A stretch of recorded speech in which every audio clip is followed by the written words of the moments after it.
현재 우리나라에서 온라인 게임의 계정 거래는 매우 빈번하게 이어지고 있습니다. 상대방보다 조금 더 강력한 무기를 얻고자 할 때, 또는 내가 가지고 있지 않은 아이템을 상대방이 갖고 있을 때, 이른바 게임 용어로 현질이라고 하죠. 현금을 지르다의 준말인데 사람들은 이 현질을 하게 됩니다. 적게는 3만 원, 5만 원부터 많게는 100만 원, 그리고 더 많은 것은 500만 원 이상에서 1000만 원 단위까지 넘어간다고 하는데요. 하지만 이렇게 게임 계정 거래가 빈번하게 발생하는 만큼이나 게임 계정 거래의 사기와 관련한 문제들 또한 지금 더 점점 늘어나고 있는 추세입니다. 온라인 게임 계정 거래 사기, 과연 처벌이 가능할까요? 오늘은 이 관련 내용을 좀 살펴보도록 할게요. 결론부터 먼저 이야기를 하도록 하겠습니다. 결론부터 이야기를 하자면요. 온라인 게임 계정 거래 사기와 관련해서는 처벌이 불가합니다. 그 배경을 좀 살펴보도록 할까요? 2010년 10월 6일부로 온라인 게임 계정 거래는 각 중개 사이트에서 자율적으로 금지를 했습니다. 계정 거래에 대한 보호 조치를 법적으로 받을 수가 없게 된 것인데요. 계정 거래에 대한 문제는 크게 지금 두 가지가 불리고 있습니다. 일단 첫 번째, 게임사는 그 게임사의 약관상 이 거래와 관련한 계정 거래를 인정하지 않고 있습니다.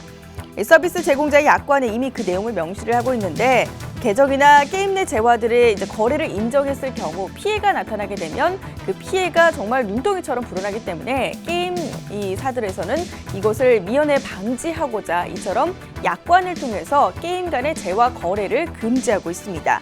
그래서 각 게임사 서비스 약관 내용을 보면 타인과의 계정 공유 또는 캐릭터 아이템의 현물 거래 시도를 할 경우 경고 없이 서비스의 이용 권한이 박탈될 수 있으며 이로 인해 발생하는 문제는 도움을 드리기 어렵습니다. 또한 계정 공유, 현금, 현물 거래로 인해 일어나는 모든 문제에 대한 책임은 계정을 등록한 고객 본인에게 있습니다. 라면서 약관을 통해서 그 책임을 고객에게 넘기고 있음을 확인을 해볼 수가 있습니다.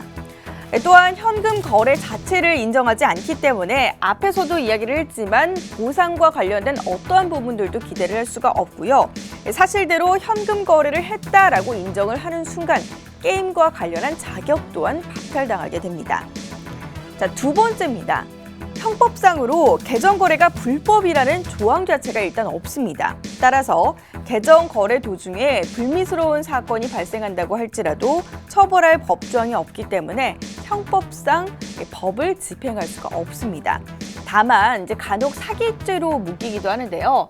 이 사기죄 같은 경우는 살펴보면 형법 347조에서 사람을 기망하여 재물의 교부를 받거나 재산상의 이득을 취함으로써 성립하는 범죄를 사기죄로 이렇게 형법 347조에서 정의를 내리고 있습니다. 그렇기 때문에 돈을 받고 판 계정으로 일방적으로 그 돈을 찾아오는 행위는 타인을 기만해서 재산상의 이익을 취득했기 때문에 사기죄가 어느 정도 또 일정 부분에 있어서는 성립할 수 있는데요.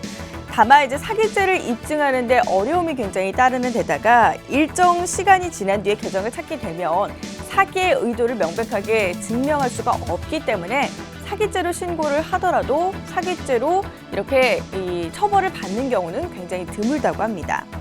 또한 이를테면 아이템을 사려고 현금을 입금했는데 상대방이 아이템을 넘겨주지 않으면 이 경우에는 형법상 사기죄가 가능합니다. 하지만 또 다른 경우에는 사기죄가 불가능하게 되는데요. 아이템을 오히려 팔려고 하다가 아이템만 넘겨주고 현금을 받지 못하는 경우, 이 경우에는 사기죄가 성립이 되지 않습니다.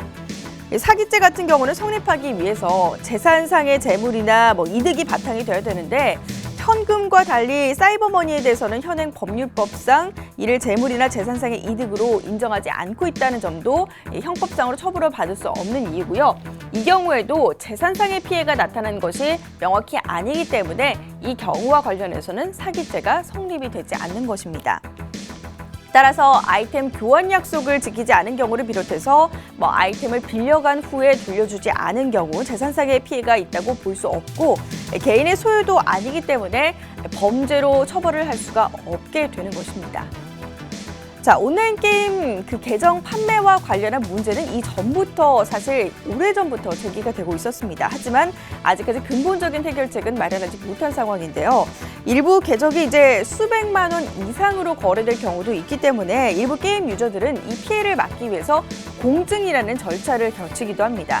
하지만 사실 공증이라는 것이 법적인 효력을 갖추고 있을지는 몰라도 강제적인 집행의 능력은 없기 때문에 법이 진행된다, 그리고 민사상으로 들어간다라고 할지라도 이 법에서 승소할 수 있는 확률은 굉장히 낮다고 합니다.